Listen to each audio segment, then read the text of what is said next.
At this point in time, I think what everybody's looking forward to is finding that glimpse of hope. We are looking for the light at the end of the tunnel. Moving on, we want to talk about the implication of the pandemic on Nollywood. We all love movies. I love to watch movies. You love to watch movies. And Nollywood industry is the biggest film industry in Africa. And it has been hit so badly by the pandemic. We want to discuss in details how badly Nollywood has been hit by COVID-19. Joining us is one of Nollywood's finest actors, producer, and of course, I think he has also directed some movies, Ken Eriks. Hello, Ken. Hi. So good to have you. Good to have you too. Thank you. So apparently I can see you're not on set. How badly has the Nollywood industry been hit, considering that a lot of major productions are on hold?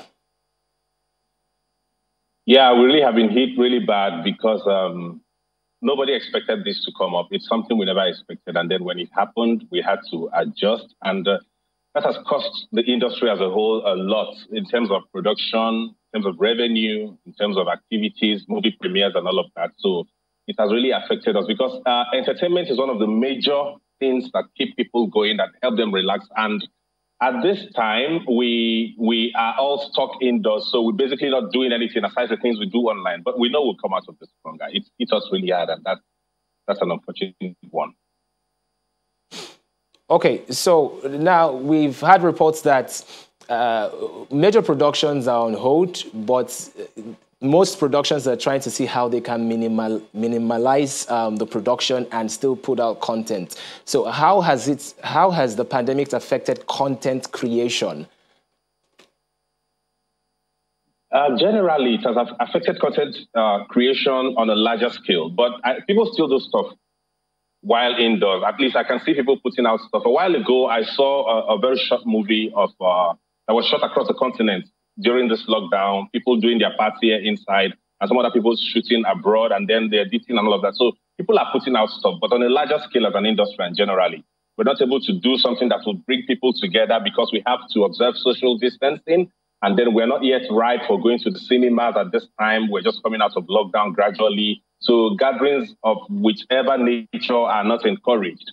But then we still do stuff indoors. We still have people put out skits, put out short films. And people who have done stuff before that they have not released have found an opportunity now to put it online. And I'm thinking that basically most things will be online at this time, especially as regards entertainment. And we'll see how it goes from here.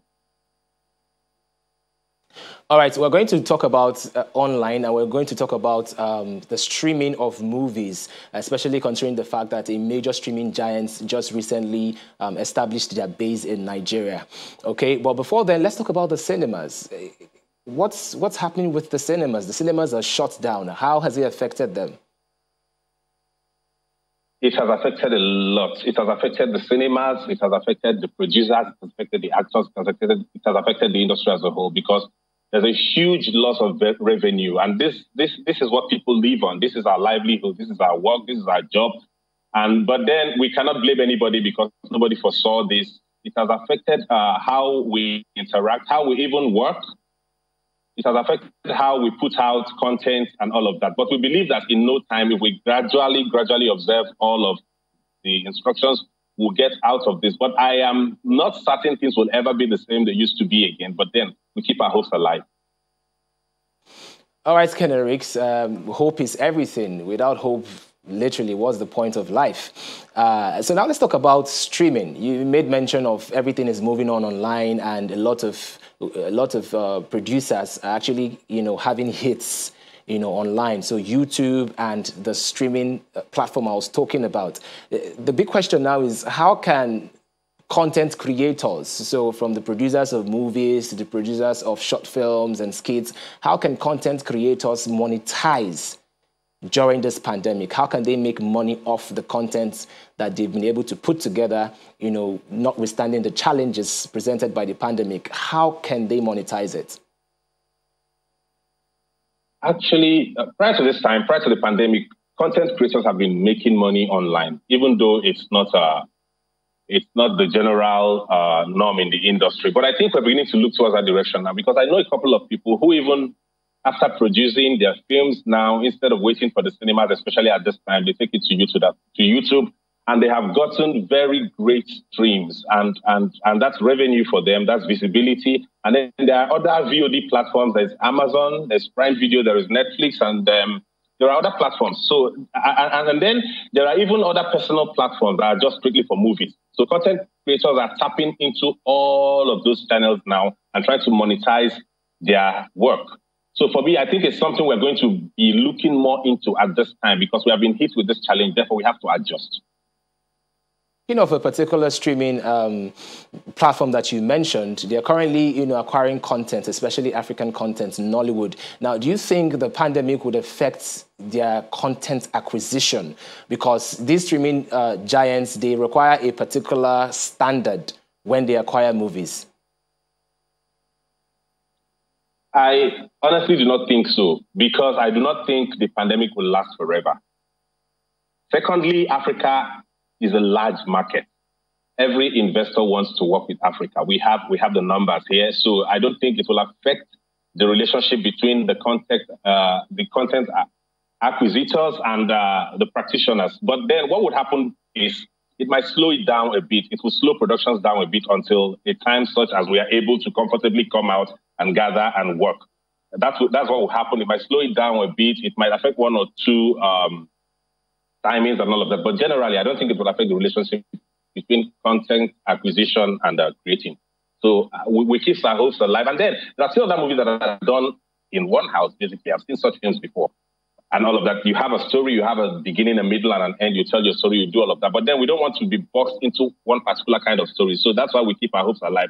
And hoping that in the nearest future, we can be able to shoot and go outside, go to locations and do our things and observe social distancing and still get our work done and put it out there. So I don't see any way it will affect the relationship.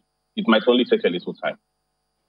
All right, Kenerics. One of the fastest ways to grow any economy is self-producing. So we've been talking about all the streaming giants and how they can acquire our content. The big question is, how can we acquire our own streaming platforms and support the existing ones, if any? Already, there are people in the industry who have their own streaming platforms. Yeah, there are. I know of a few. And they're very viable and they're working. So all what I think would happen now is that there'll be a lot more collaboration. There'll be a lot more content put out. We have to work more on ourselves now, collaborate with each other, and explore those platforms we have already, while I know that others will still spring up. So for me, it's not totally a lose-lose situation. All right. Finally, what is the future of Nollywood? Nollywood is thriving. Nollywood is happening. The eyes of the world is on Nollywood at this time. And I think for us, it's a good thing, because we have to now sit back and look at the kind of things we do, the kind of movies we produce, the quality of the things we do. We have to work on ourselves. We have to explore more. We have to reach out. We have to connect with other planes, other clients, and know what they do there, how it's done, and all of that. So for me, I think it's a connecting period, because most people now, even while on lockdown, are learning. The learning process. I, for one, have learned a lot. I've acquired skills I didn't know I could before, which with regards to my profession. So for me, I think it's a learning process. It's a process of growth generally for everybody. It's not a lose-lose situation. So we'll come out of this strong and great and more prosperous. All right. Thank you so much for sharing your valuable time with us. We appreciate and we wish Nollywood the very best. Thank you. Thank you so much. Thank you for having me.